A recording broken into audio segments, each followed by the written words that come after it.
So today, let me take you on a trip. We're going to go to Point Pleasant, West Virginia.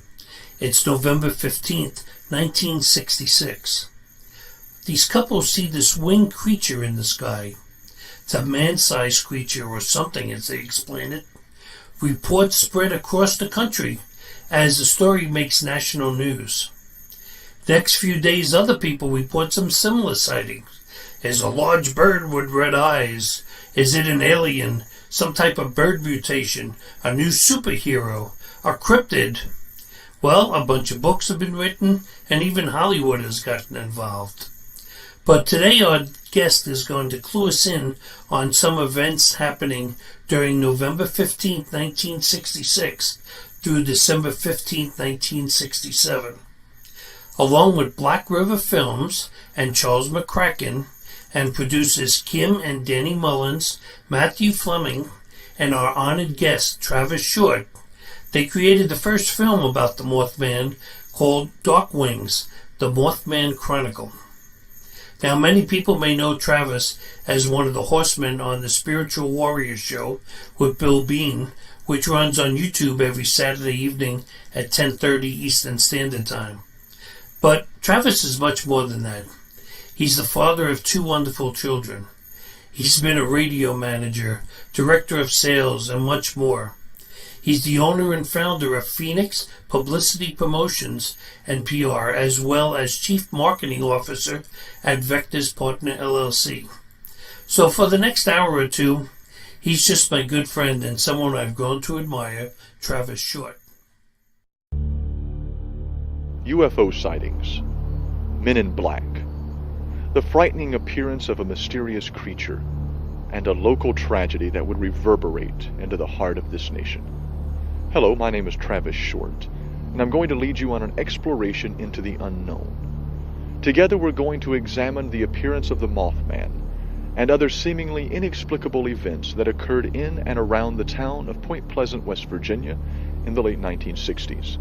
We're going to examine the lives that were immediately and forever altered by the appearance of this creature that would become known as the Mothman, and how this appearance affected the people and community of this typical American town.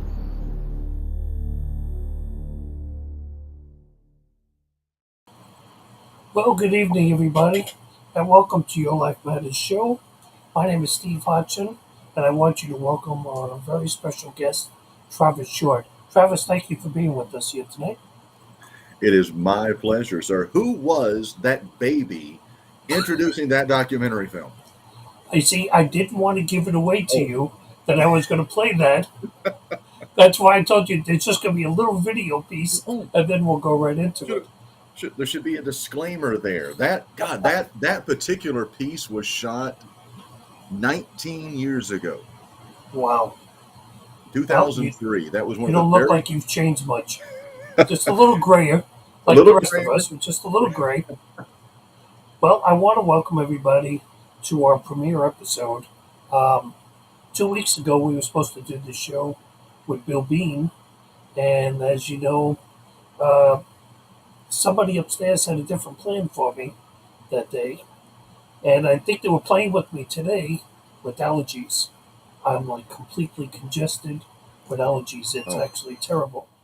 Tis the season, my friend. Tis the season. Yes, but it's the season that I ran out of allergy medications. Oh, not good. And when I searched my car for about a half hour before we started, both of my vehicles, so it's like, gotta have an Advil cold inside us someplace, but now it didn't have it. So I'm honored that you're here with us tonight. Well, I am honored as well. I forgot because Saturday, Bill mentioned on Warrior Mode that his episode had gotten canceled. So I'm preempting the Spirit Warrior. I get to be the first show. So yes. Exactly. Yes. Yeah, there you go. You got one up on Bill. For those that are listening, I met Travis through a very mutual friend of Bill, Travis, and myself, Kev Baker. Yes. Bill had introduced me to Kev. I was on Kev's show a number of times. It was a great show. He was a great person. Kev told me probably about a month or two before he had passed, He said, Steve, you need to go back to doing the show that you used to do. And I was like, Kev, that's the past. He's like, just do it. He said, just get yourself together and do it. Now, as Bill mentioned to you, last time the show used to be done with Jen. Mhm. Jen right now is a teacher she teaches Reiki, she teaches psychic mediumship, and she's also a life coach. So she's really busy, especially on Thursdays. That's one of her teaching nights. So from time to time, I will get her to pop her head into the show, but she just said, "You want to do this? You're doing it." So here I am. Now, this is about the Mothman prophecy. Tell me a little about the Mothman. For those I asked a number of people, have you ever heard of the Mothman? And they were like, didn't they have stuff you put in your closet to get rid of them? It's like, no, seriously. So most people probably have never heard of the Mothman, except those in the paranormal field. So tell us a little bit about the Mothman. Absolutely. Where to begin? But you're right. A lot of people don't. People in the cryptid world, especially, are familiar with Mothman. The sightings that you referenced early on in the opening sequence there started in November of 1966, and they concluded in December of 1967 for Point Pleasant. And so what happened? There were two couples, Roger and Linda Scarberry, and then the Millettes, and they were at what is called the TNT area, just about 10 miles north of Point Pleasant on the outskirts near St. Mary's. And they were there in the area. This was an area. It had been during the 1940s. It was established as it was an area that manufactured trinitrotoluene, TNT. Now, I want everyone to pay close attention. I still know how to say that word 19 years later, trinitrotoluene. Do you know how difficult it is to figure out how to say that word and to say it over and over again, doing multiple takes of a documentary film? But it was established there. It was the West Virginia Ordnance Works. It was established by, at the time, what would have been the equivalent of the Department of Defense during World War II. It was manufacturing chemicals and explosives to be used in World War II. Government facility built there. It was operated very much like Area 51. And actually, during the documentary, we discovered some ties to Area 51. But in the 60s, so about 20 years later, this area was a place where all the kids were going and hanging out.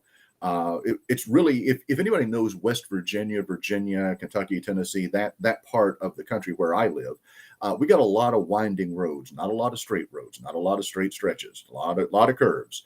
And in the TNT was one of the only straight stretches for a couple of miles, just a straight shot of road. So the kids would go out and they would race muscle cars. They would go out and drag race, and that's what they were out there doing. And hanging out and parking and doing what teenagers do when it's dark and you're in a small town and there's nothing to do. Use your imagination, people. That's what they were doing.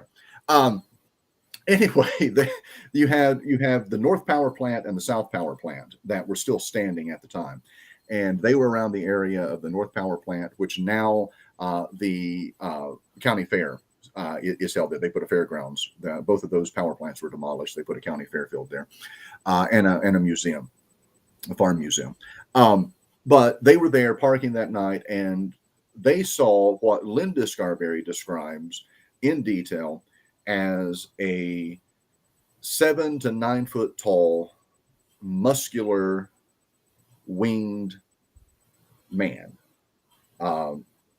ashen in color, with what looked like angel wings protruding from his back. Now, those are her exact words. And when we start talking about Mothman, I always preface any show that I'm on by saying you have to get your mind wrapped around the fact that was a term coined by an AP reporter back in the 1960s. There was nothing insect-like or moth-like about this entity, this creature. Every description, it was anthropomorphic, it was humanoid, it was bipedal, it walked on 2 feet, red glowing eyes, massive wingspan. And so, but the term Mothman came from the Batman TV series that was very popular in the late 1960s. And this reporter used that term, and it stuck, and it's stuck for 50 years now.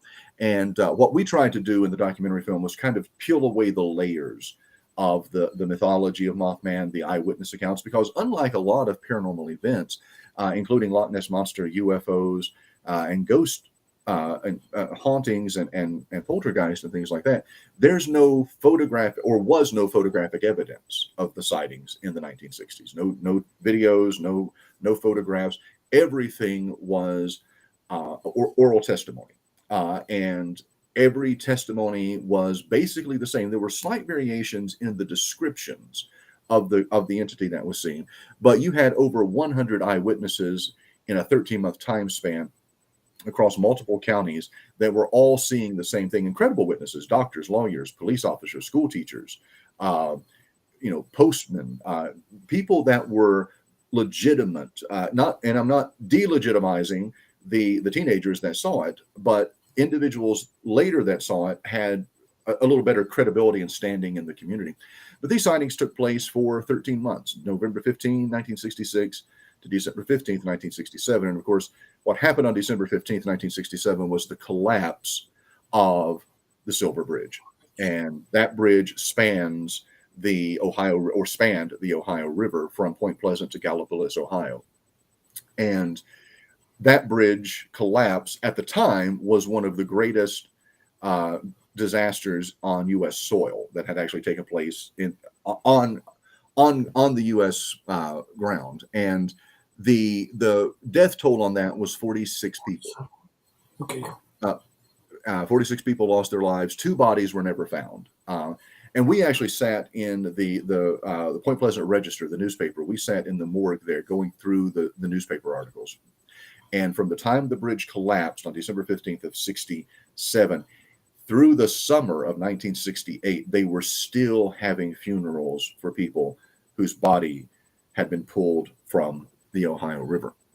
And there literally, what's ironic also is that on the bridge, there was literally the people that lost their lives. Almost every state in the U.S. was represented in some form or fashion.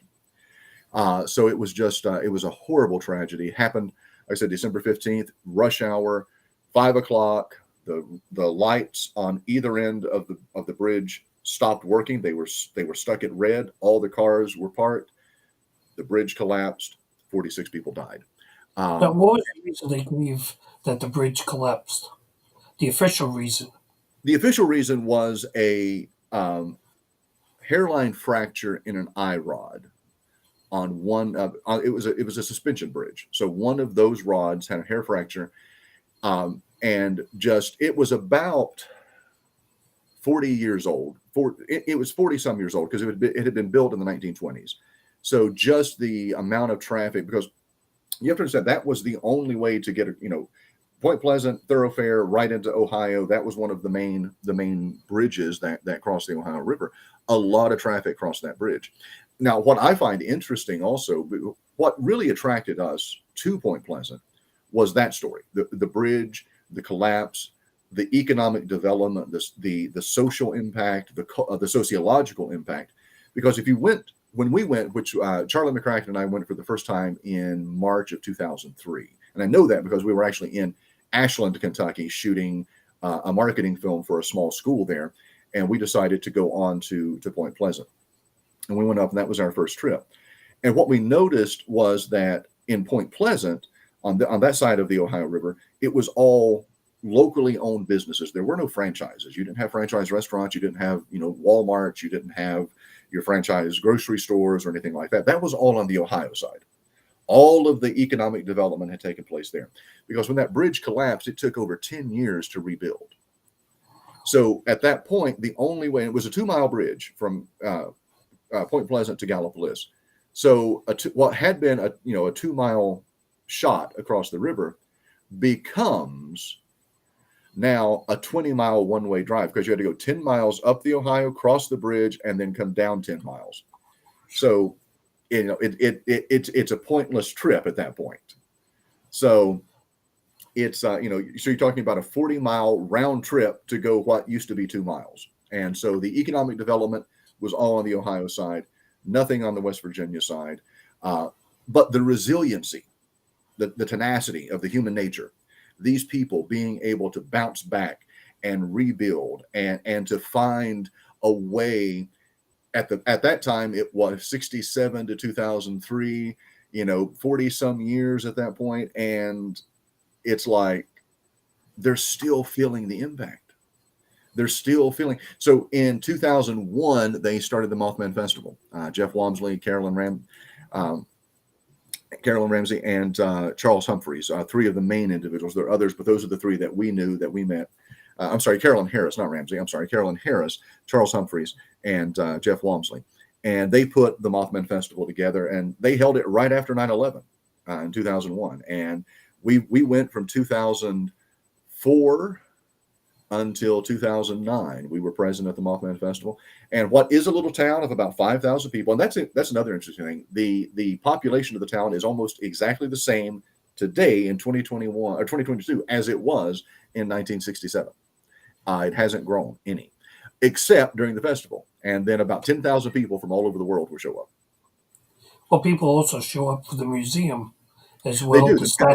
It is, yes, the museum. Yeah. And the museum is actually an interesting story. I took my daughter and her friends up. My daughter turned 16 2 years ago.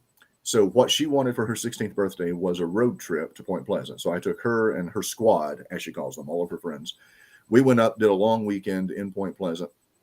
And the museum started out as just a little tiny kind of storefront, maybe 2 rooms. It has now grown. They've moved across the street. They've taken over a new facility. It's now multiple rooms. It's just Jeff Walmsley has done an amazing job there, building up all of these artifacts, all this memorabilia, all of these news stories, videos, documentaries, TV shows, everything that's ever been done on the Mothman. They screen it there. It's just a really, really amazing place to go visit. I encourage everybody, if you're looking for a road trip, go to Point Pleasant, especially in September. They're doing it this year, the Mothman Festival. I haven't looked at the dates yet, but I think it's around September 18th, September 19th, something like that. Go visit the festival. You will have a great time. Everything is free. It's a street fair. You get to listen to authors. You'll meet people. Nick Redfern is there. Rosemary Ellen Guiley used to be there. We were there. You'll meet all kinds of interesting people. Like I said, from all over. We met people from Scotland, from Ireland, from Japan, from Australia, from the UK, from Italy. I mean, it was just amazing the types of people that flocked to Point Pleasant for this festival. Well, see, I live in a town in Westport, Indiana. That's about 3,000 people. Mm. So I understand that small town thing and trying to turn that into something that can make them some money. Yeah. And I was noticing how turn a tragedy into a positive. Well, yeah, and that was the interesting thing. And I want to give a shout out. Michelle McCracken has joined the chat group over here. That's Charlie McCracken's widow. Yeah. So Michelle, hey, and Kelly Willis, a friend of mine from Norton, Virginia, is on here. Thank you guys for popping in. That was really the interesting thing, because you look at Roswell, New Mexico. Roswell, just a dot in the middle of New Mexico, but they draw in thousands of people because of the UFO crash from 1947. Kecksburg, same thing, and Loch Ness. I mean, Kev, you were talking about Kev Baker. I mean, Loch Ness. That area is only famous for one thing, and that's the Loch Ness Monster. And people will flock there from all over the world hoping to see the Loch Ness Monster. Point Pleasant has done the same thing. They've been able to take something very, very negative, very, very tragic, and then spin it around and turn it into something positive. And when we were there and we were talking to people, it was really interesting. The very first trip to Point Pleasant, Charlie and I stopped at the tourism center, and we were getting information. We asked them about Mothman. And the girl that was working at the time, she just kind of laughed at us, and she said, "We don't talk about that here." She said, "If you want to talk," she goes, "there's some crazy people on Main Street. If you want to go talk about that, go down there." Now, this was before they'd really embraced it. This was 2003, so the festival had started 2 years before, and it was still one of those things where they hadn't really embraced it. now that is what they're known for. The Mothman statue. There are people that will come from all over the world to have their picture taken with the Mothman statue. People love his butt. If you haven't looked at the Mothman statue's butt, go take a look at it. It is like the most amazing sample of what a butt should look like. I mean, this artist, I don't know what his fascination was with Mothman's butt, but this was an amazing sculpture. I'll have to say, if I go, that's not going to be one of the top reasons for me to go visit. We've had so much fun with that. Sure. Yeah, it's great. But that was really for us, talking to people, because like I said, we went in 2003, so we were looking at how this event impacted this town, and it impacted it sociologically, it impacted it economically, it impacted it politically, and I don't mean that in the sense of Democrat, Republican, but the town when we were there was almost 50-50 divided on whether or not Mothman was real or whether these people were making these things up. It was kind of like Kecksburg. And if anybody had ever watched there was a town hall forum that Sci-Fi Channel aired probably 25 years ago. Lester Holt went to Kecksburg and did a town hall, and literally that town is divided on whether there had been this event, this UFO crash in Kecksburg. And that was kind of the way Point Pleasant was. There were people that would say, no, we don't believe it. There were people that really believed it. There were people that had all kinds of theories as to what Mothman was, where Mothman came from. And those theories have evolved over the years. Even John Keel, when I interviewed Keel for the documentary, his theory itself had evolved over the years from what he had published in the Mothman prophecies back in the 1970s. So, and I've got my Mothman cup. I don't know if you can see. Yes, I can see that. So, I mean, you interviewed in your documentary, you interview a number of people Yes. that were eyewitnesses to this. And yet, I remember one of the things you mentioned is that over all the years, they've never changed their stories. No, never. Exactly the same. And usually that says a lot about whether or not they were telling you the truth. Yes. And for me, one of the telling signs was Linda Scarberry. And she was one of the later interviews because she was very difficult to get to come on camera and talk. And actually, all of the eyewitnesses were. Roger, her husband, has never gone on camera. He's never been interviewed. He has never talked about what they saw. Linda passed away in 2010 or 2011, I believe. I got the phone call one morning from her daughter that she had passed. But we finally, through Jeff Walmsley and Carolyn Harris, we got to meet Linda Scarberry and her daughter and son-in-law. And we met them in Point Pleasant, and we drove back to the TNT area where the original sighting took place. And Linda at the time, when we met her, she was a little nervous, but she was still, talking and laughing and engaged. And the closer that we got, I was driving, and Charlie was in the passenger seat, and then Linda and her daughter and son-in-law were in the row behind me. I was driving a Honda Odyssey minivan. That's how cool I was back in the day. But we're driving out to the TNT, and the closer we get, I'm watching the rearview mirror, and the closer we get to the TNT, the more Linda just kind of starts shrinking, and kind of hunching over, and just kind of withdrawing into herself. And when we get to the TNT area and we park, everybody got out except Linda, and it took some coaxing to get her out.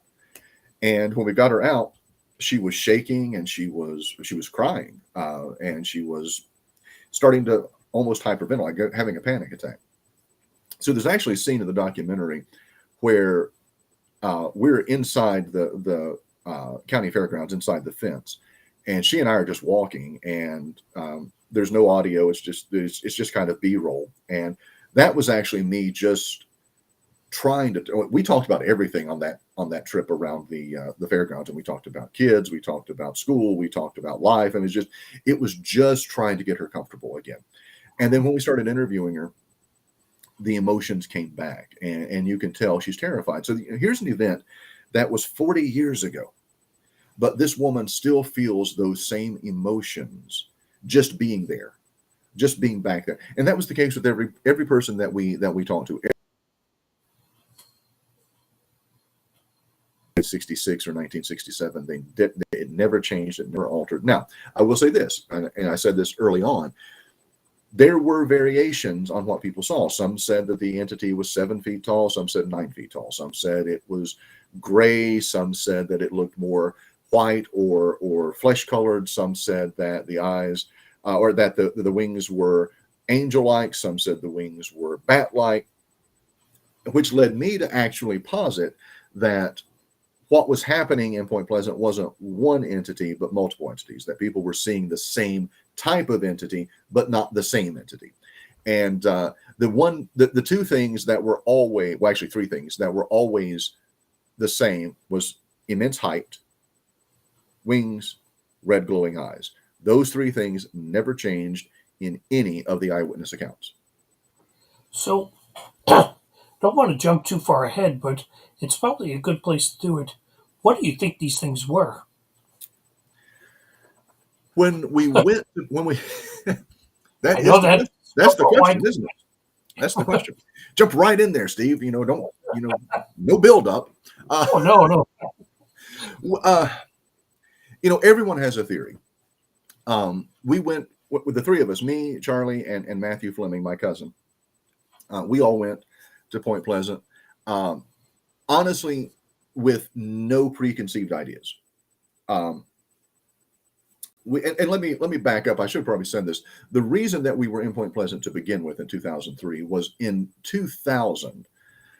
Charlie and I, at the time, we were managing an advertising agency and a public relations firm. We had an office in Virginia and an office in Las Vegas. Actually, Kelly Willis, who is in the chat room, our offices were on the 3rd floor above her office. She worked for social services, which was in the same building. We were on the very top floor. But Charlie and I, when we were in Vegas, we would go out and it was meeting and conference. So our way of decompressing is we would drive out to the desert and we would just do a road trip. We would go and drive around. So on our very first trip there, which would have been October of 99, I think it was October of 99. We picked up a book in Rachel, Nevada. We went to Area 51. And we went up there and we stopped at the little alien and had a couple of sandwiches and talked to people. And then we picked up a book by Jerome Clark, and it was 365 stories, very short stories that were weird and unusual. And it basically highlighted different places across the world where strange things happened. And while we're driving back from Area 51 that night, I'm driving, Charlie's in the passenger seat, and he's reading stories because it's about a 90-minute drive back to Vegas. So he's just flipping through, and we find this one on Point Pleasant. And we, this is really kind of before GPS and everything. So he gets in the glove box and pulls out a map, and he's looking. And where we are in Virginia, which is, in the southwestern portion of the state, was only about a 3-hour drive to Point Pleasant. So we just kind of made a mental note that, eventually one day we were going to do a road trip and we would drive up to Point Pleasant and see what was there. Well, we happened to be in Ashland, Kentucky one day, and we realized we're about 90 minutes away. And it's like, why not? So we just went ahead and drove that 90 miles and spent the rest of the evening there and touring and talking to people and things like that. So when we got there, none of us really had any preconceived ideas. It was just, we just want to hear. We want to hear these stories. So we started listening to the stories, and then of course you start developing theories. Then you start talking, and then you have some weird experiences, which we can talk about those too in a little bit. But we were discussing, and Charlie never would commit to a theory. He never had one. Matthew had been an environmental science major in college, works for the Department of Corrections now, or did then. But his theory, he really at that time kind of ascribed to the theory that it was a mutation of some kind because of the chemicals from the TNT area, the igloos that are out there, and those igloos still have chemicals in them. Matter of fact, in 2010, I think it was 2010, one exploded out there in the middle of the TNT area. The chemicals just they combusted. I went up there really with a theory that what we were dealing with was actually demonic, fallen angel, Nephilim type thing. L.A. Marzulli, who's a friend and has been a client from a publicity standpoint, and author of the Nephilim trilogy and the Luciferian Endgame, which I contributed to, book that he published. He and I were really working this idea that Mothman was demonic in nature. And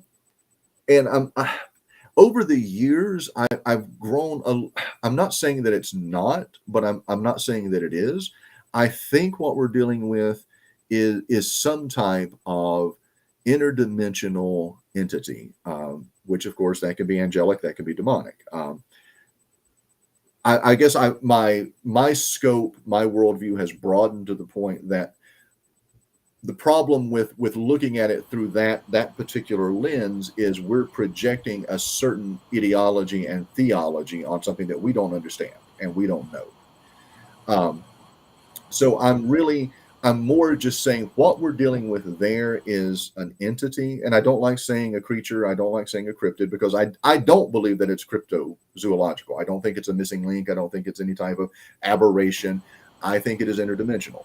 I do think that it was very real. I think it's still. I mean, Lon Strickler is up to about 150 cases right now in the Chicago area, especially around O'Hare Airport. There's still, these entities are still being seen, and we've seen these entities for centuries. A couple of times since then. Yes, yeah. But as humanity, we've seen these winged entities across cultures, across eons of time. They exist in Christianity, they exist in Judaism, they exist in Islam, they exist in Mesoamerica, they exist in Babylonian, they exist in Egyptian, they exist in Sumerian. They all, every Native American culture, all of the winged entities exist across the board. They're in every culture, every religion. We just, we call them angels and demons. Is that the case? I don't know. I know Lon has had some stories that have come to him that, the red eyes have always been a key, and everybody immediately assumes, oh, red has to be demonic. Well, that's because that's what Hollywood has told us. I mean, that's the way that it's presented in Hollywood films, is the red or the yellow, so Lon's had encounters, or people have had encounters that are reported to Lon. They've seen these entities with blue eyes. They've seen them with green eyes. They've seen them with red eyes. They've seen them with yellow eyes.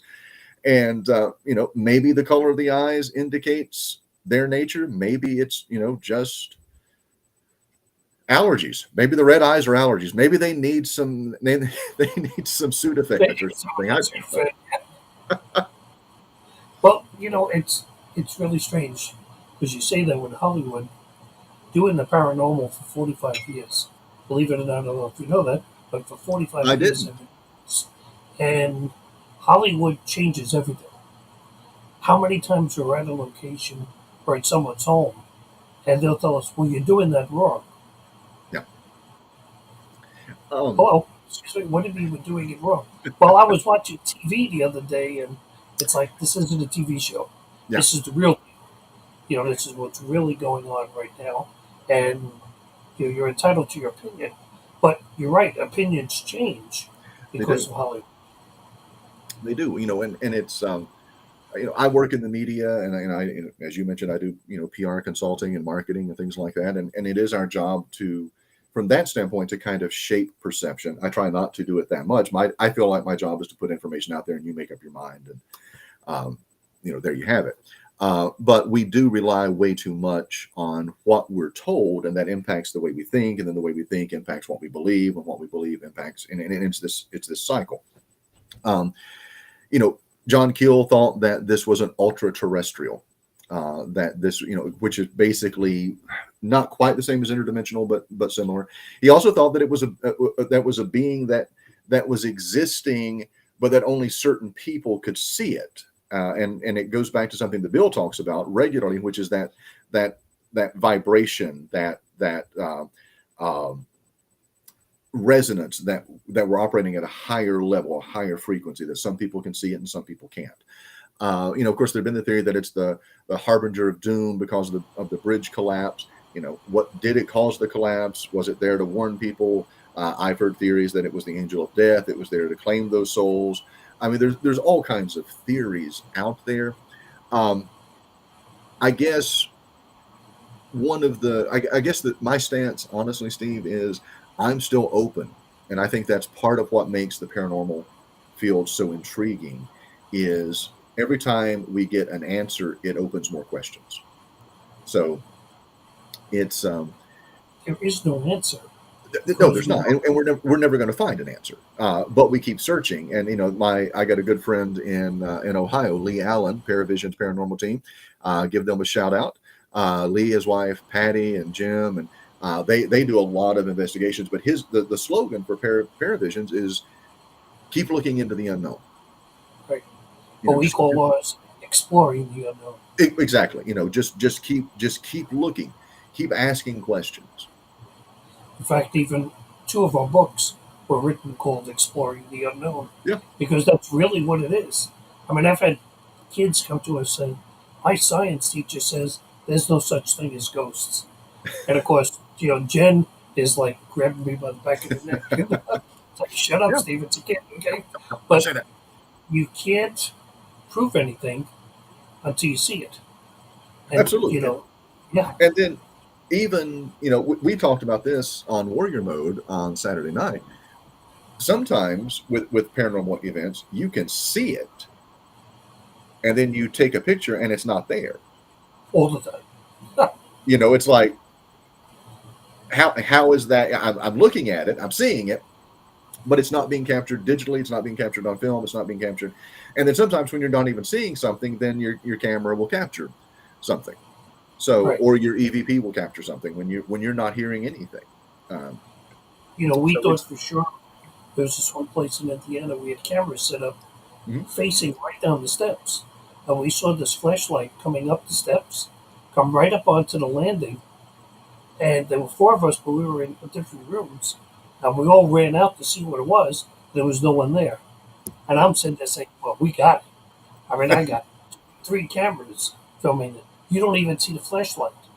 You see us come running out, but nothing before that. No. So if it wants to show itself, it will show itself. It will show itself. Yeah. And I do think that sometimes there are individuals that when you go to a location, and I've talked to teams about this, and I've even been with them when this has happened, where that they've been to the site like multiple nights in a row and nothing happens, but then there's one person that they bring with them, and that one person seems to set everything off. It's like that one person is the one that gets touched, that one, and then everybody else. It's kind of a domino effect. But so usually me. Well, that's why I don't go on them anymore, because things like to attach themselves to me, and I just like, no, I'm done. Well, you see, when we do ours, and then we get back off the paranormal, but when we do ours, my wife's a psychic medium, Jen is. So we do it from 2 different levels. We do it from the scientific side, and we do it from the psychic side. Yes. And then we combine at the end of the night, what did you pick up? What did we pick up? And see if any of it correlates. Because then you have a much better view of what's going on. Well, you do. And I think any of these investigations, whether we're talking hauntings, whether we're talking UFOs, whether we're talking Mothman or Bigfoot or Loch Ness Monster or anything like that, I think we have to come at it from a multidisciplinary standpoint. I think you need to approach it from the scientific. Absolutely. That's critical, that you have to have objectivity and a scientific approach. I think you have to come at it from the psychic approach. I mean, because there is that component. It's always there.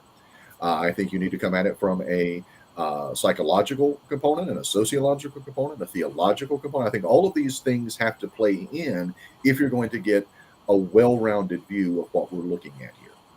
And when I say theological, I don't mean that necessarily in a Judeo-Christian standpoint. I mean, I think, if you're investigating something that is tied to Native Americans, then you need a Native American shaman, a Native American perspective. If you're dealing with something regarding the jinn and Islam, then you need an imam. You need their perspective. If you're dealing with the Dubik box, then you need you need a rabbi. You need that perspective of the culture and the religion that you're investigating. And I think a lot of the investigators out there do not respect that either. They do not respect other religions and other Yes, ideologies when they're out they, there, and that's very important they too. don't.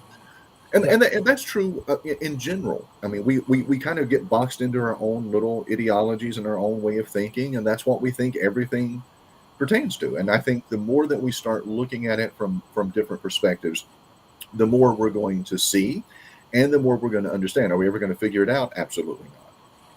Well, we'll figure it out when we move on, I Well, guess. absolutely.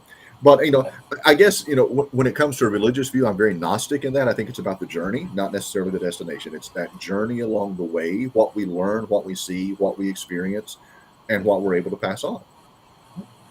Okay, so let's go back to Mothman and in the documentary you made. Did you get a lot of? I know you spoke to a lot of people, but did the town push back at all? Even in with the starting with the parade in 2001, did you find a lot of resistance? Like, we really don't want this. There was a little bit of that in 2003 when we first started. There was a little bit of pushback. Um, then there was a change in management in tourism, and you know for us it worked out. Denny Bellamy became the director of tourism for Mason County, and Denny was all about the documentary, and he would help us. Charles Humphreys was economic development, downtown revitalization, tourism, all of those things. He was all about it. So they were instrumental in helping get the documentary finished. We were in Point Pleasant a couple times a month for 6 years. I mean, we started the documentary film in 2003. We screened it in 2009 at the 2009 Mothman Festival. So I mean, this was an ongoing process. If you watch the documentary, I'm working on making this, getting ready to make this available again. We've gone through some things over the past few years. I'm not going to get into all of that, but it kind of fell off of the radar for a little while. Charlie got sick, and of course, Charlie passed away 3 years ago. I'm really trying to get this back out there. Matthew and I, my cousin, the other producer, he and I played golf a couple weekends ago, and we were talking about this, about getting the documentary back out there, and I'm really wanting to really do another version of the film. When we cut it the first time, it was about 4 hours long. It was like we were Peter Jackson. It was like the Lord of the Rings. It was just this massive documentary because there was just so much stuff. We kept cutting and cutting and cutting. We got it down to about 75 minutes, and that keeps it feature length. And it was the first feature length documentary ever done on Mothman. There have been segments. I think Unsolved Mysteries had been one of the first to really do something on it back in the 80s or early 90s, about a 15-minute segment. And then a few other shows had done 15 or 30-minute segments, but this was the first feature length where that we did actor reenactments, recreations. Charlie did an amazing job of creating a fully animated digital Mothman for the documentary. It was absolutely amazing. Matthew and I did a lot of research on this project. We were constantly internet researching and books and magazines and everything. We were just absorbing as much information as we could. Matthew and I were the ones that worked on the script. Charlie was doing all of the technical stuff, the filming and the editing and all of that. The town pushed back a little bit, like I said. Then Denny Bellamy got involved, and Charles Humphreys and Carolyn Harris and Jeff Walmsley, and they really kind of helped propel the project and put it out there and helped us get interviews and made it available for us to shoot anywhere we wanted in Mason County, and that was really fun to see the town, or at least those individuals, come together. And now the town's embraced it. We're like I said, we're 19 years past when we started on the documentary, which is why I don't know who that baby was that was doing that opening monologue. His eyes don't blink, though. If you go back and watch that video, his eyes do not blink. I noticed that. And I wasn't reading a cue card. I had to memorize that entire script. Now you know why that opening sequence is recorded. Not as young as I used to be anymore. Hey, I got a question. Michelle McCracken, who we mentioned, is in the room, and I need to ask, what is the statue found in the old house with 6 toes? Oh, If I had my flash drive that has that on it, I would share it. Okay, so in doing all of the research and talking with Charles Humphreys, there's an old mansion that sits on Main Street, and it was going to be at that time. I think they were going to revitalize and turn it into a bed and breakfast. I think Michelle might remember. I don't recall exactly what they were doing, but Charles Humphreys, who was downtown revitalization, economic development, he called us one day and he said, "I want you guys the next time you're up, get with me, and I want to take you into this house. And there's something I want you to see." And so one of the trips up, we did our thing, we shot all that, and we got with Charles, and he took us to this house, and we walk in, and inside this house is, I'm 6'2", and this statue was about my height, maybe a little bit taller, but it was a wooden carving of this winged entity with these giant round eyes, 6 toes on each foot. Anybody that knows the Nephilim and things like that. But it was just standing in this room, in this house. And so we asked about the history of the house. The history of the house goes back to the late 1800s. So we dubbed this statue the first Mothman statue, long before the one there in the town square. But we just found it interesting that there was a house in Point Pleasant that over 80 years before the sighting of Mothman had a winged entity statue. So the statue was 80 years old, right? The statue was an old statue. The statue was old.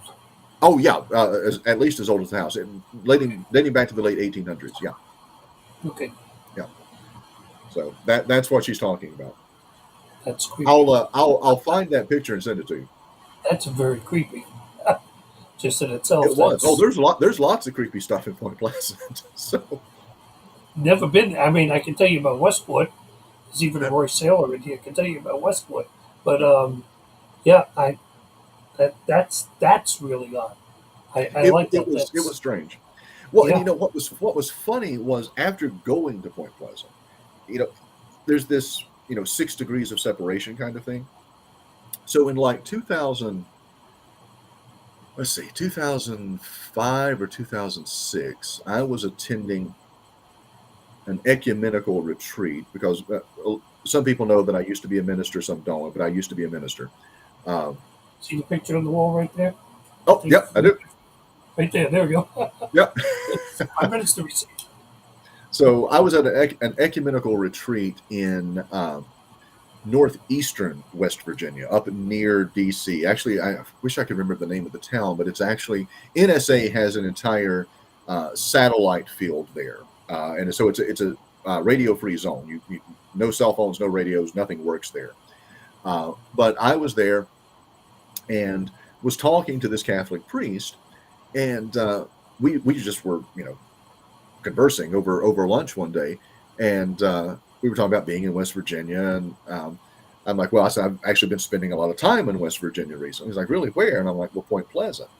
And he just kind of stopped and looked at me. He said, really? He said, why? And I said, well, I'm working on a documentary film on the collapse of the Silver Bridge and the Mothman sightings. And he said, you're not going to believe this. He said, but my dad was Army Corps of Engineers. And he was the one that they called in to oversee drawing all of the bridge debris out of the water. And he's like, and in the documentary, we talk about all of the tragedies that befell Point Pleasant, West Virginia, because there's a Native American curse there as well. But everyone, I think, probably is familiar with the airplane crash that killed the entire Marshall University football team. Mm-hmm. His dad was supposed to have been on that flight. But his dad's luggage, he was using one of those rolling luggages, and the handle broke and it fell and everything spilled out. So he was having to get all the stuff together, and he missed the flight. Otherwise, he would have been dead. I was in Richmond, Virginia, around the same time, 2005, 2006 at a marketing meeting, and was talking to. There was a group of us because I was director of marketing for a hospital at the same time, and was talking to they paired us up into groups for breakout sessions, which I hate, and small group things. But I was talking to this one woman, and she was director of marketing for a hospital, and I'm like, well, where are you? She's like, it's a little place in West Virginia you would never heard of, and I'm like, try me. And she's like, well, Two Rivers Hospital, Point Pleasant, West Virginia. I'm like, I know Point Pleasant. I said, I'm there on a regular basis. We're working on a documentary film. She's like, my parents saw Mothman. I mean, it was just this, it's like once you go there, all of a sudden, I can't tell you how many stories like that since around 2005, that it just keeps happening. And they saw it when everyone saw it during that period of time. During that period of time, yeah. So see, that's the thing, we hear so many people say they've seen things, but there's over 100 people that saw this. Yeah. I mean, so it isn't just a figment of someone's imagination. No, and you got to remember, this was 1960s West Virginia. No cell phones. You can't communicate. And these reportings were coming in from different counties at the same time. So it wasn't like people were, collaborating these stories. They're coming in from different locations at the same time. And that's one of the things that really lent credibility to what these people were saying when you started looking at these eyewitness accounts, and then looking at all of the crap that happened in the town of Point Pleasant. Like I said, there's, part of the thing with Mothman is his tie to Chief Cornstalk. And Cornstalk, there's two versions of the curse. One version has Cornstalk fighting with the American soldiers against hostile Native American tribes, and then the other has him being a prisoner. Either in both stories he dies, but as he dies, he utters a curse that basically condemns that area to never find peace, to never have prosperity, to never have any of those things. And so many people, tie this Mothman apparition, this appearance, back to that curse, or being part of that curse. See, now I read about that because he was getting along with the white people, as they called it, the American. Yeah. And then they wanted him to fight with one side, and they didn't want to get involved in it, and he ended up getting killed by the white people.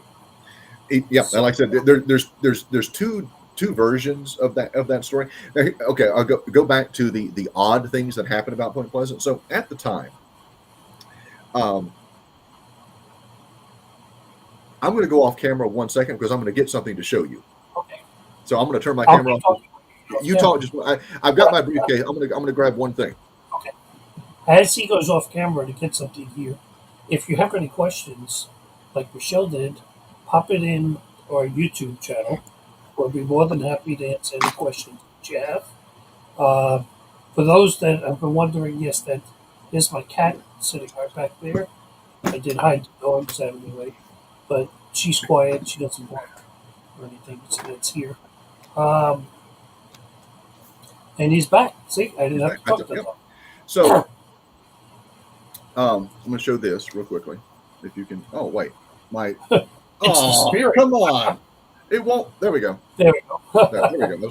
That's what happens when I use the virtual background. Right. So what I'm holding. So when we were working on the documentary, I was married at the time. My ex-wife was a college professor at University of Virginia's College at Wise, UVA Wise. We were living in a little town called Castlewood, Virginia, which is in Russell County, and when we were researching the Battle of Point Pleasant, which ties into Cornstalk's curse and of course ties into Mothman. There's this amazing recreation in the documentary film that Charlie was able to film, actually here in Virginia, but depicting the Battle of Point Pleasant. One day at work at the college, my then wife went in, and there was a manila envelope, and I wish I'd kept the manila envelope, but I didn't. But it was stuck in her staff box for mail, and this was in it. And this is a doctoral thesis at the at East Tennessee State University, where I'm currently enrolled, working on my master's degree, and it's called Castle's Woods, Frontier Virginia's Settlement. But I don't know. She doesn't know who gave it to her, but it actually details accounts of the Battle of Point Pleasant and some of the individuals that were actually named in one of the versions of Cornstalk's death. The two of the settlers that were killed. So it's one of those weird things. It's just like all of a sudden one day she walks into her office and this is waiting for her in her mailbox with the handwritten message on the manila envelope, give to Travis Shortt. Just, like I said, there's just weird things that happened after going to Point Pleasant. So, well, even if you look at the the Curse of Oak Island, what's the other show? I watch it all the time. Skinwalker Ranch. Skinwalker Ranch. It's Kev's fault that I went to Skinwalker Ranch. Hey. Okay, he kept talking about that show. Yep. And finally one day I sat down to watch it. I watched an entire season in one sitting. Same thing. My ex-wife was into it before I was, and she's like, "You really need to watch it." And so I literally live for every season right now because they just keep getting more and more interesting. Well, what gets me there, but they talked about an Indian curse. Yes. And the Skinwalker, which is a tall creature, just doesn't have wings that I know of, but it flies. It can. Has the red eyes. Yep. It's the Native American ties interested me as well. I'm always intrigued by the Native American mythology and spirituality. I just think Native American, I don't want to call it religion, but Native American beliefs and spirituality, I think, are probably still one of the most pure and untarnished in the world, just like the Aboriginal approach in Australia and certain places where they are just more in tune with the spirituality of what we call God. But I digress. That's a religious topic, and we won't go down that road. But we'll save that for Bill's show. But yeah, I saw some similarities in the two shows. Now, my wife is a shaman. She was a trained shaman, and it says that Charlie was also 1/16 Cherokee. Yes, yes, he was. Yeah. So there is a lot of myth behind this. There is a lot of folklore behind this as well. Yes. What happens from here? I mean, do we just look at that was just a rare occurrence, or like Lonnie is doing, he's documenting more and more of these cases? When are they going to really be taken notice of by mainstream media? I don't know. I think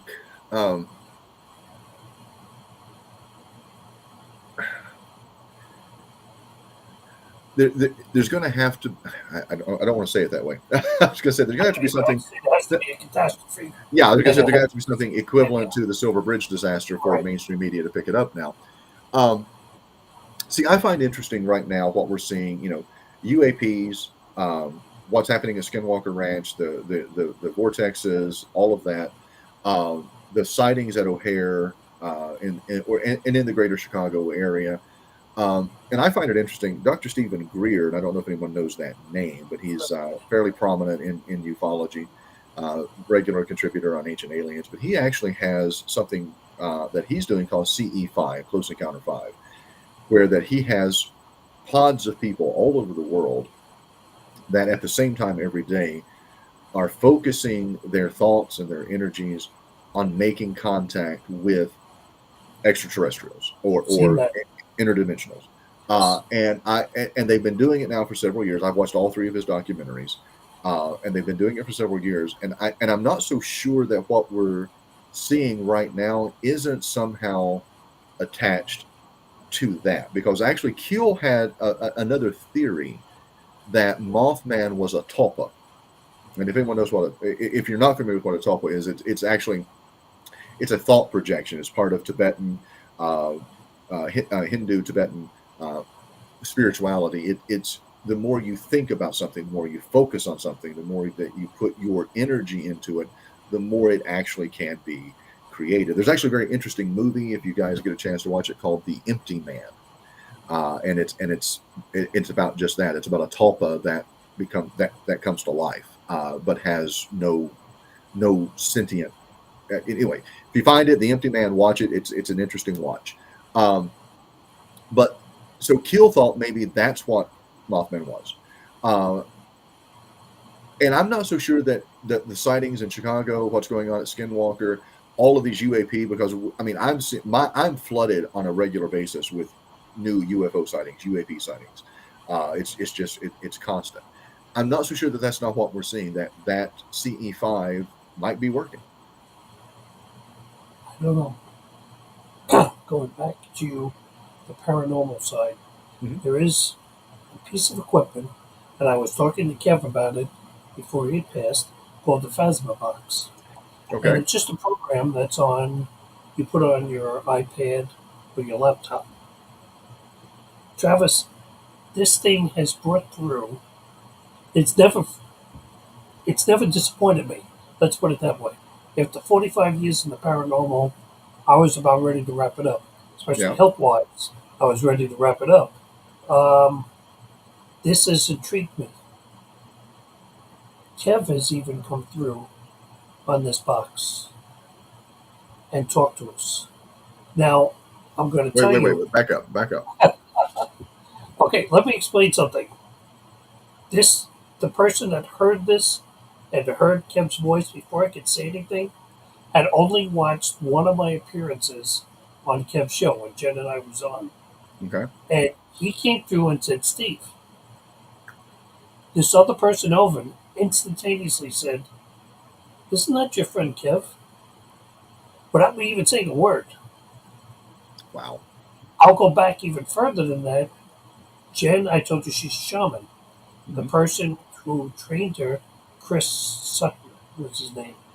And nobody knew he was sick. Well, he knew he was sick, but he never said anything to anyone. And he passed away. We were on an investigation. Jen was about 3 rooms down. And the thing came on and said, hey, Jen. Now, I talked to the guy twice, like on a class that she was doing like this. I knew it was his voice right away. She came in about 10 seconds later with her jaw dropped and said, that was Chris. And I'm like, yes. Now, my conversations with Kev about this box was, what the hell is going on? I mean, I would ask a question such as, how many spirits are here in this room with us? And you would hear, and then something would answer. Mm-hmm. I'm like, what's that sound? I mean, it was driving me nuts. That's the kind of person I am. It drives me nuts. So I set a recorder right up against the unit. It was repeating our questions. I would ask the question, how many spirits are with us in this room? And his voice would say, he wants to know how many spirits are here in this room. Interesting. And then something would answer. How is it doing that? Okay, it's impossible for this box to be doing that. Right. So I don't know. I call it, right now, someone has to convince me different that we have not opened the portal with this. You know, there's lots of talk about portals right now, and you may be absolutely right. I know. I'm not so sure we haven't opened several portals. The problem is I don't know if we know what we've opened portals to, or to where, or what. It's speaking of paranormal, and I've only told 2 people this story about Kev, actually, because Kev's death really hit me hard. It really did. Kev and I had become really close over the past several years. And it started out as a professional relationship. I was booking clients and then started doing the show with him, and he and I just we really clicked. Um, and the past few years had just been really bad for me from a death standpoint. I lost Charlie in 2019. July of 2019, I lost a cousin who was 6 months younger than me the following October. I lost another cousin in March of 2021, and then Kev in December of 2021. And it was just, Kev was just kind of like that last blow. And at the time I was living in London, Kentucky. And right after his death, for about 2 weeks, and the first person I told this to was my ex-wife, Rachel, because we're still best friends. And how is she doing, by the way? She's doing really well. She goes back to Atlanta in a couple of months for another round. She started chemo again, which is a good thing. So thank you for asking. I appreciate that. But she's doing really well. But I kept, and I lived out in the middle of nowhere when I was in London. But I kept hearing a sound every night. I would hear it. I would still go to bed, and I would wake up hearing it in the middle of the night. And I kept trying to figure out what it was. And I would get up and I would go through the house. And now my house was broken into 3 times in the 3 years that I lived there, and actually 3 times in 18 months. First time was during the pandemic. They stole all my food. They left me 2 frozen pizzas, which I think was really nice of them. Second time, they didn't take anything. Third time, they stole a bunch of watches and cigars and things like that. But anyway, so I was used to this not sleeping soundly because I was always on edge. But I kept waking up hearing something. I couldn't figure out what the hell was I hearing? What is this noise? But it was music. But I couldn't place what type of music it was. So one night I'm on the phone with Rachel, because I talked to the kids, and I was checking on her, and we're talking, and I'm walking through the house, and I start hearing it, and this time it's really, really distinct, and it's just a little bit louder. And Steve, it was bagpipes. I was hearing bagpipes. I go outside, there's nobody out there. Can't hear it outside. It's not out there. I go back inside, I can hear it. So I told Rachel, and Rachel's very, very spiritual. She's very, very in tune with those things. She's like, it's Kev. She's like, he's just letting you know he's okay. You just need to talk to him. And so I hung up with her, and Kev and I had this conversation. I told Pearl, Kev's mom, and I hope if Pearl's watching this. I talk to Pearl all the time. I try to check in with them ever so often on Facebook just to make sure they're okay. But I told Pearl about it, and when I did, she sent me a video clip from his funeral procession, and they were playing. There was a bagpipe procession, which is not a stretch because he's Scottish, but it was just this kind of very weird. The music that I was hearing was probably about a week before Kev's actual memorial service. But I think he's my Scottish brother, and I miss him, and I'm glad he reaches out from time to time. A few weeks after he passed, we have I want to say it's on a portal. We have people passing in and out of our bedroom, which sounds kinky, but we're talking. I was going to say, Steve. Yes, that's a different show. That's a different show. But I felt someone in the room, and it was someone familiar. And it was during the night. And I sat up, and I could feel someone in the room, and Jen, who's laying down next to me asleep, wakes up and she goes, "Yeah, that's Kev. Yep. He's here." I mean, she knew it was him that was there in the room. And the day, and I'm not going to go into what he said, but the day that he passed, he sent me a message on Facebook. So I've always, I just as you were close with Kev, I don't know why. I think almost anyone that was around Kev was close to him. But certain people he picked out, he used to call me his, Scottish brother because he knew so many Hodgsons that were out there in Scotland. Yep. and we got along fantastically. I mean, I'd come on to like his pre-cast stuff, and the moment I come into the room, he'd stop what he was doing. Hey, the great Haji's here, and what's up, Steve? How you doing? And of course, I can't answer him. It's up to Right. type. Okay, but Yep.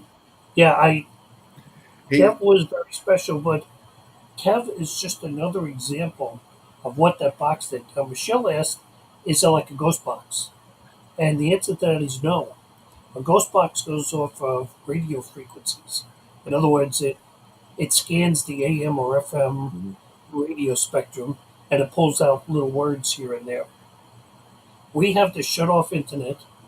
The iPad that Elvin uses doesn't have internet attached to it. Okay, so I can't tell you where these voices are coming from. I can just tell you that it's right on the mark every single time. When we ask questions, it's not some wild question. And this past Thursday, last week, why there was no show last week, we were at the Indiana State Sanatorium, okay, which is up in some town that time forgot in Indiana. I mean, we talk about that small Point Pleasant. Oh, yeah. Hey, That's it's where a small. ironically, that's where they choose to put those things. They put them in Yes, those small exactly. towns. I mean, that's Well, they have like 200 acres of this, like 5 buildings, wow. and That's bigger. it's That's really bigger than Waverly, isn't it? it's similar to Waverly. They Okay. had their own little town there. They had their own doctors, everything. Mhm. I mean, in that little place, it was really weird. But again, we were getting stuff through there that was talking to us that was right on the mark. I mean, we'd ask questions and they would answer them. So let me ask you a question, if I can. Mm-hmm. I'm gonna switch the tables. I'm gonna Sure, go ahead. interview you for a second because that's Okay. Um, so, do you guys ever use the Ouija board? No, Okay. but Why? Ouija board is a divination tool. But you're asking questions of something. See, I've had this conversation with other paranormal investigators. They don't use the Ouija. They Mm-hmm. refuse, and that's the one thing I've never done. I have never played with a Ouija. Even when I was But a I've kid, been on, but I've been on investigations where that basically the investigative team becomes a human Ouija. They're asking the same questions you would ask of a Ouija board. but So what is the difference? Because I've asked them and they're like, yeah, we're doing the same thing. We're just not using the board.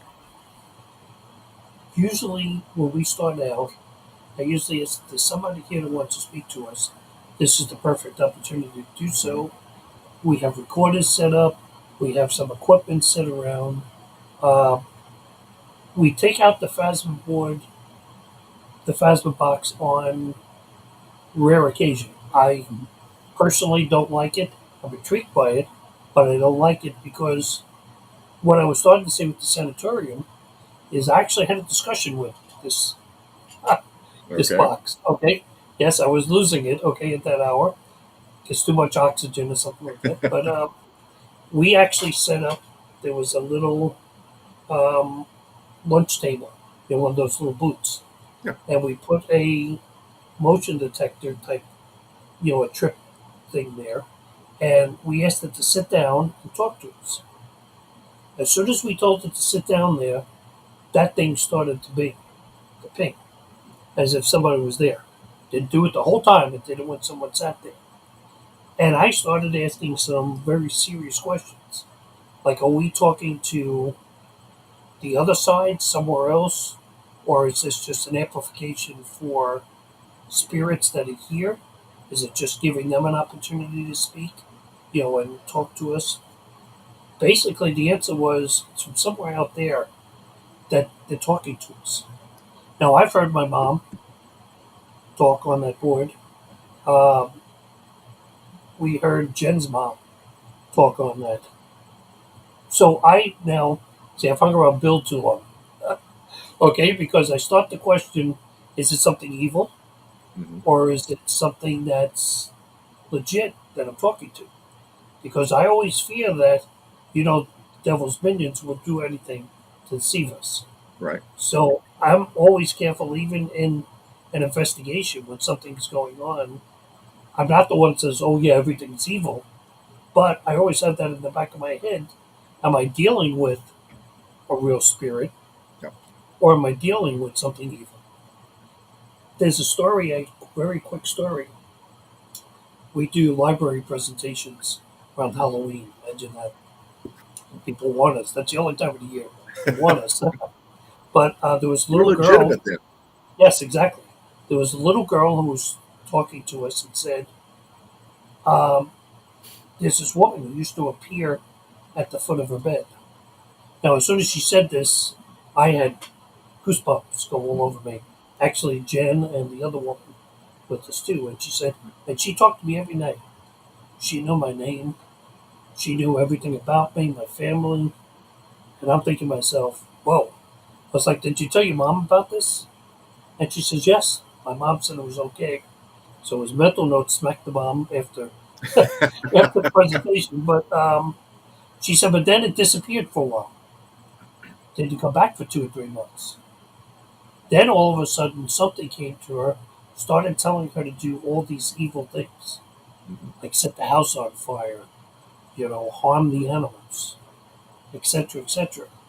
And all I kept thinking of was, that's the same thing that was sitting there talking to you. It's winning your trust. And I say in my presentations, and I guess I show my age a little bit, with the orchid commercial. Remember the orchid commercial? The doorbell and there's the bug pizza Yep. delivery. Yep. Okay, it's not going to show up looking like Beelzebub at the door. It's going to show up like a kind little old lady or your Aunt Susie. Once you let them in, and I've heard so many times, but it's only a little child that I see running around the house. Yeah, well, once you're comfortable with it there and you've invited them into your house, that's when the problems start. And see, that's where I'm different because you know what scares the crap out of me? Little ghost kids. I will not deal with little ghost kids. They scare me. Well, I'm wondering if they're kids. Well, that's what I'm saying. I mean, I just don't like them. The Booth brothers did this whole documentary series on Children of the Grave where that they Yes. do the. Yes, I know. No, I watched the first one. I won't watch the second one. They scared the hell out of me. Well, Chris will be very happy to hear that. Philip and Chris, they're really great people. If you've ever met them in person, I have not met them in person. I know them they through are Facebook and things like that. They're great, great fantastic. documentary. But I'm just like, no, I don't like. I won't even watch horror films that have little ghost kids in them. The paranormal is such a strange field. We go through drifts of the phone rings constantly for investigations, or since COVID, the phone's only ring once. Really? I don't get it. See, now the other people that I've talked to, well, Bill in particular, he saw a spike in paranormal activity during COVID because everybody was stuck at home. Right. And most of the time, people are able to leave that infestation or that haunting or things like that. Mm-hmm. So but I've also heard, just like you, I've heard from other people that it was like nothing. Well, you see, winter time is always when our phones start to ring. Okay. And I always say, because summertime people are outside. Right. Okay, when they hear a noise, they think, oh, that's the neighbor across the street. But winter time, when everyone's inside, they realize that door slamming was inside their own home. Right. And it wasn't the neighbor next door. So it'd be interesting to see. But during COVID, we weren't going out. I mean, it was bad enough I was dealing with the IPF on Right. top of let's go someplace where there's COVID, which is a lung disease. Okay, Yeah. no, that wasn't on my top 10. Yeah. So, so long story short, what do we think if we sum up what happened here? Do you believe we're going to see that again somewhere else? I don't know. Lon and I have talked about what's happening in Chicago. I mean, 150 sightings, and this has been going on now for, I think when he and I talked the last time that I was on his show, I think this has been going on for maybe 8 years now in Chicago. They've been seeing, and actually, I would say it goes back further because I was on Coast to Coast AM with George Norrie in 2009, in July of 2009, before we premiered the film in September. And we had a call in from someone in Chicago. I remembered it. And they had been seeing a winged creature, a winged entity there. again, I don't know if Mothman and the collapse of the bridge were connected, or if that was coincidental. Um, but what I do know is that what is happening, and I said this on the show with Bill and Kev and Derek one night. You know, I grew up in a very, very evangelical Christian, Baptist Christian home. You know, Sunday school, Sunday morning, Sunday night, Wednesday night, that kind of thing. And there was always talk. You know, there have been two great awakenings in the U.S., two great religious awakenings, and there's always been a call for a third one.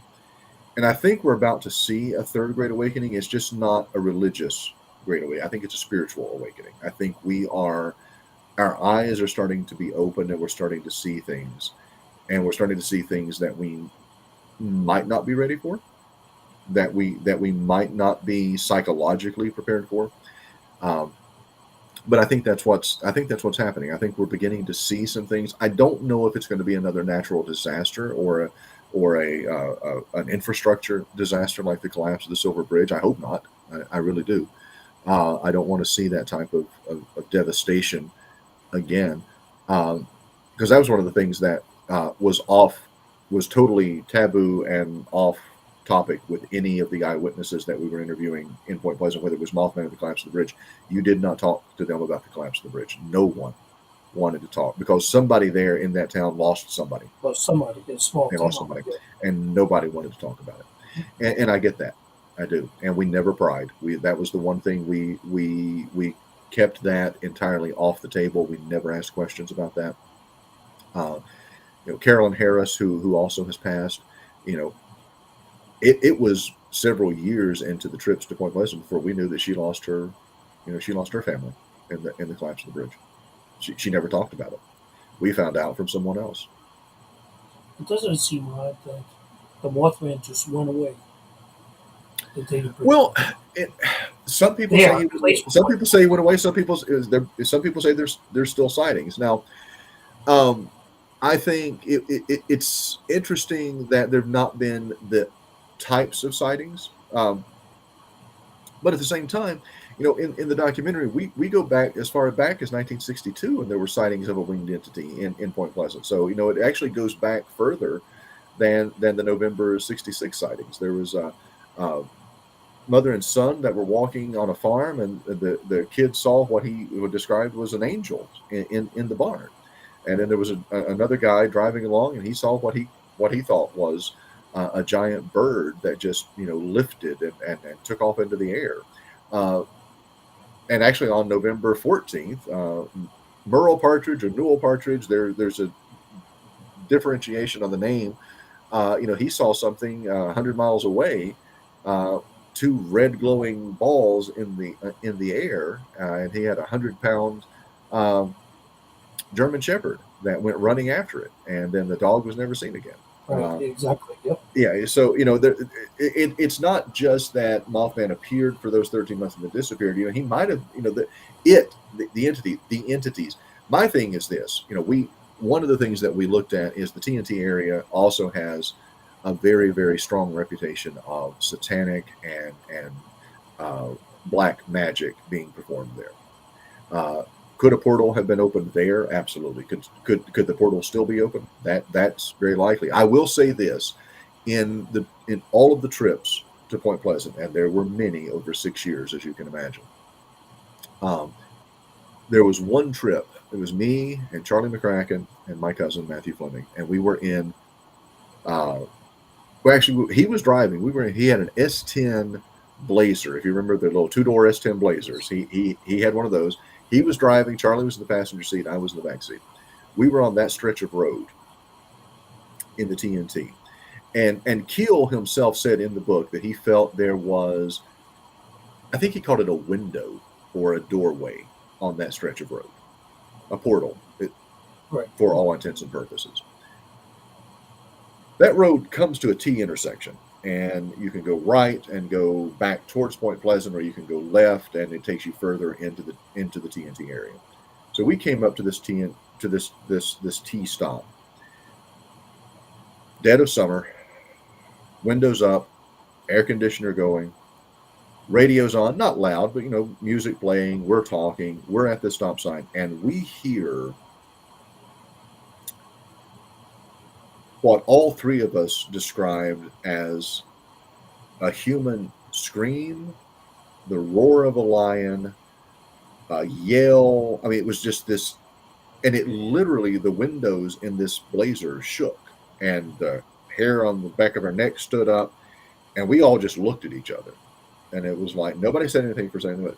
And then finally, I think it was Matthew. He's like, did y'all hear that? It's like, yeah. So we immediately left. Now, what we did was we immediately drove back into Point Pleasant, got to the liquor store, we bought a bottle of scotch, and we all sat in the hotel room that we had booked, and we were just drinking and trying to figure out what that was. What did we hear? Now, that sound is typical of Bigfoot sightings. That's the type of sound that people that see or have Bigfoot encounters report.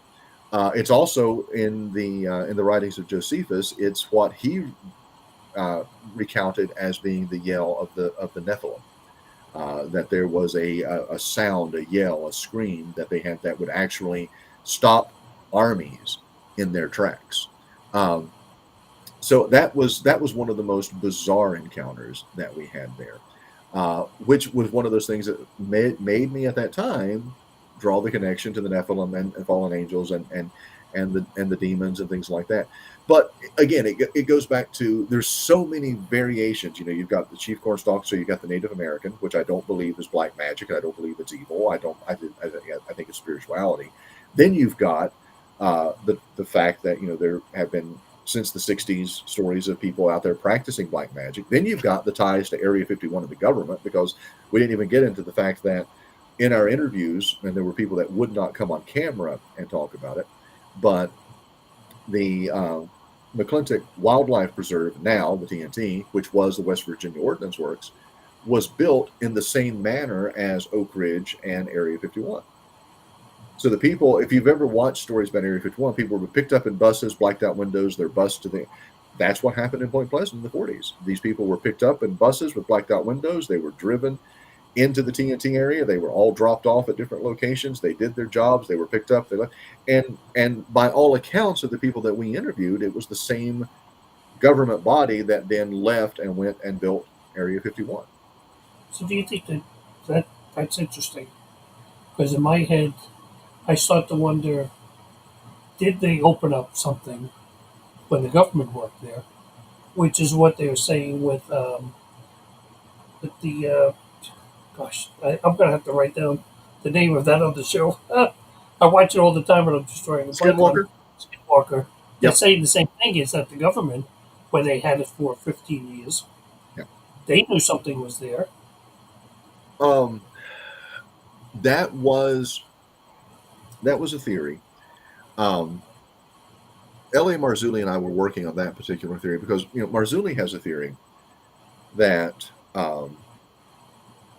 when Hitler was exterminating the Jews during the Holocaust, and we use that word so much, nobody actually really knows what that means. It actually, it's a burnt offering. It's a burnt sacrifice is what a Holocaust is.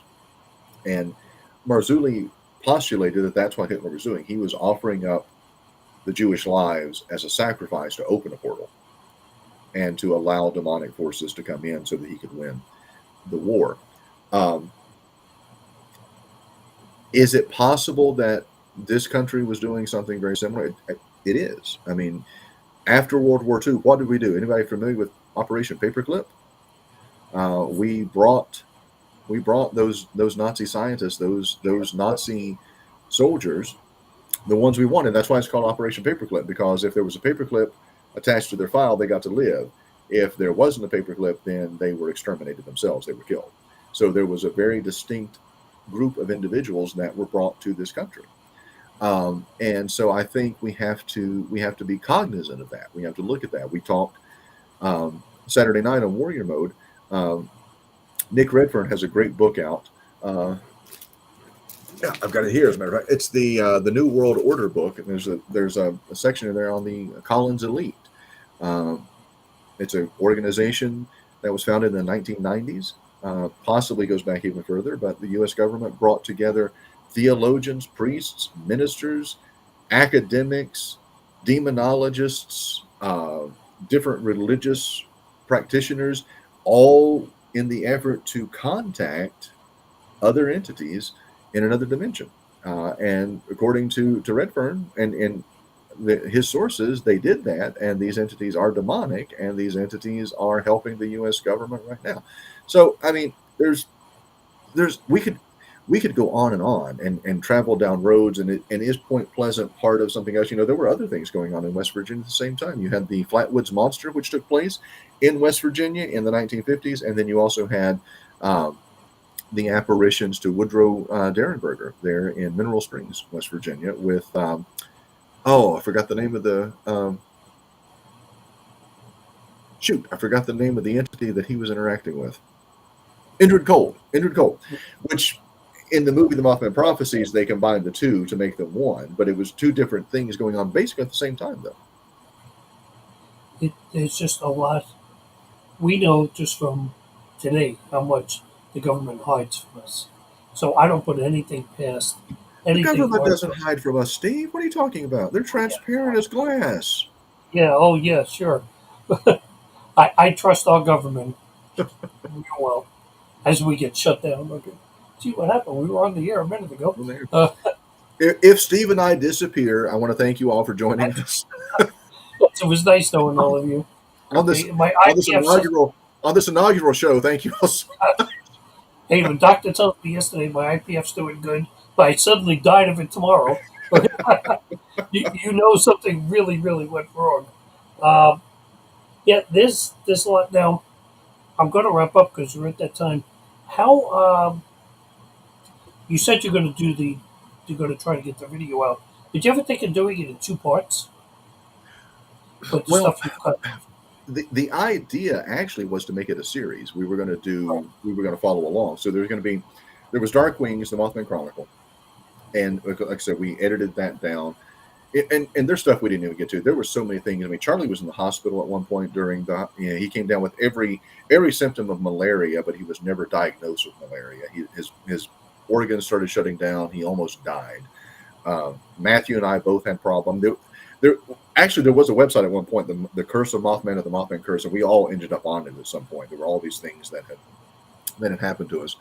We had the computer that Charlie was editing the thing on crashed twice. We had to buy all new hardware, all new software, and it was just this bizarre series of events. So the idea was to do the first one, and the second one was actually going to follow up on the presentation that I always did at the Mothman Festival, because I always presented on Sunday, and I was the first presenter, and I always dealt with the religious implications of Mothman.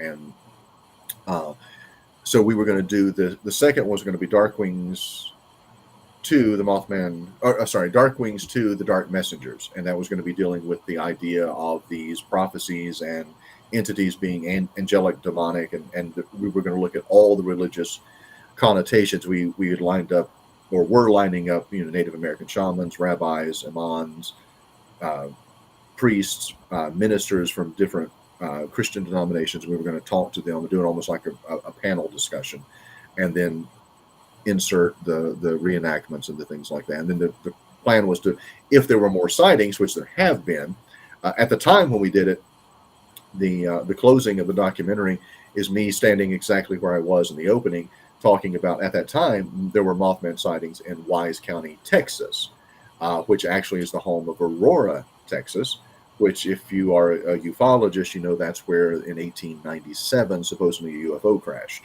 So 50 years before Roswell. So, again, it goes back to ufology. It goes back to all of these interconnectivities.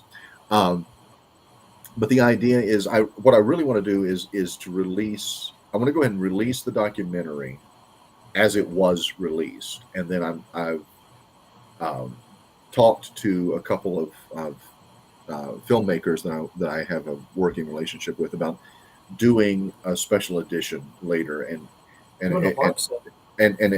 Michelle may be on here. I don't know if Michelle and I have talked about this or not, but this has been my plan, which is to actually release a documentary that has a special tribute to Charlie, and those would be photographs and behind the scenes and outtakes and things like that, giving him recognition and honor for what he's done. Matthew and I talked about it on the golf course, because Matthew has a lot of photographs that he took behind the scenes, and there's outtakes, and that's the really funny stuff, is the outtakes from the documentary, because it's so serious, but there's so many funny outtakes. It's like every time Travis, every time Travis screwed up a line, there was like this. That little intro that started this show was recorded about 12 times before we got there. What's funny is when I went back with my daughter, I shot segments that I wanted to include too, because we actually that original opening was scheduled to be shot at a totally different location, and so I went back and had my daughter hold the camera, and I redid that entire intro from memory from the original standpoint, and then I took them out to the TNT. We shot stuff there. We did stuff all around the Chief Cornstalk Memorial, all of that, the Battle of Point Pleasant Memorial, all that stuff. And so I wanted to add all of that in and just make it a little more fun. And then I've actually talked to another film producer about maybe moving forward with the second documentary. The script's written. It was written 13 years ago. It's been written since. There's more stuff added, but the script for the second one has been written. Especially now with Skinwalker Ranch, yes, Rebel, and everything else, there is a renewed interest in all of that, and I think now is the time, like I say, to capitalize on that, but to ride the wave with it. Absolutely. Yeah. So, well, Travis, listen, I truly appreciate you joining me tonight. Quickly tell people about Bill Bean's Spiritual Warrior. Spirit Warrior? Since he wasn't here to do it himself. I still can't believe I got to be first. Hey, I've given him an opportunity to record the show and just to have it there. And Bill's schedule, you have to catch Bill at the. I mean, he has to be right there. Yeah, it's Spirit Warrior. It's kind of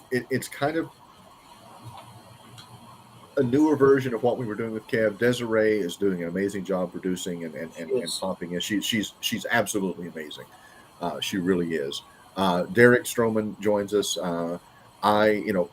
Bill wants me weekly. My schedule has kind of changed a little bit now. I've enrolled in master's school. It's funny. I was accepted into master's school when I graduated college 25 years ago, and I didn't go. When I was a minister, I was working on a master's degree and came within 3 classes of finishing it, and I didn't.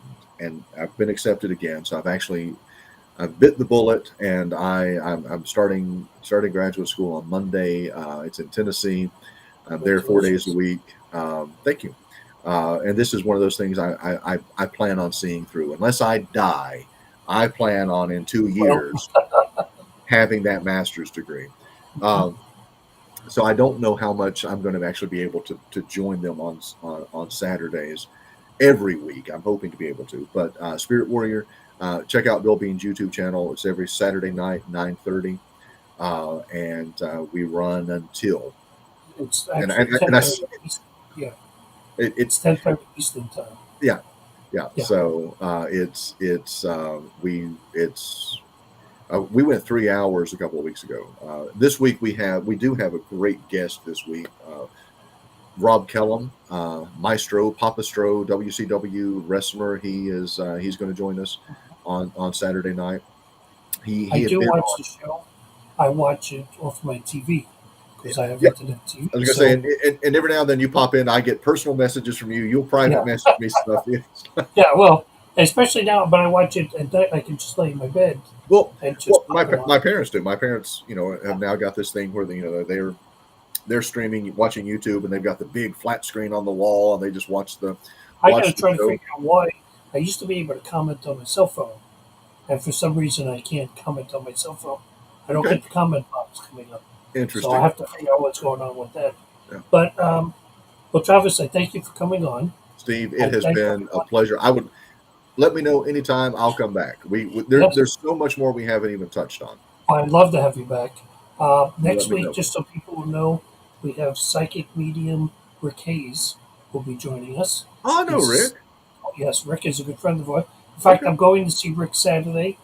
Rick has a whole day seminar set up, and Jen and I are going down to see him. Rick has worked with Lee and Patty Allen and the Paravisions. Yes. Yeah, Mhm. I Yep. helped them put together a pilot for a TV show, and Rick was part of that pilot. Yeah, Rick is a great guy. We He is. actually do his website now. Oh, So okay. much for being retired and giving up websites. I seem to be popping into more business than before I retired, but it actually keeps me active, and that's really, really good for that. Good deal. So thank you to everybody who tuned in, and we hope to see you again on Your Life Matters show. Thanks, Travis. Thanks, Steve.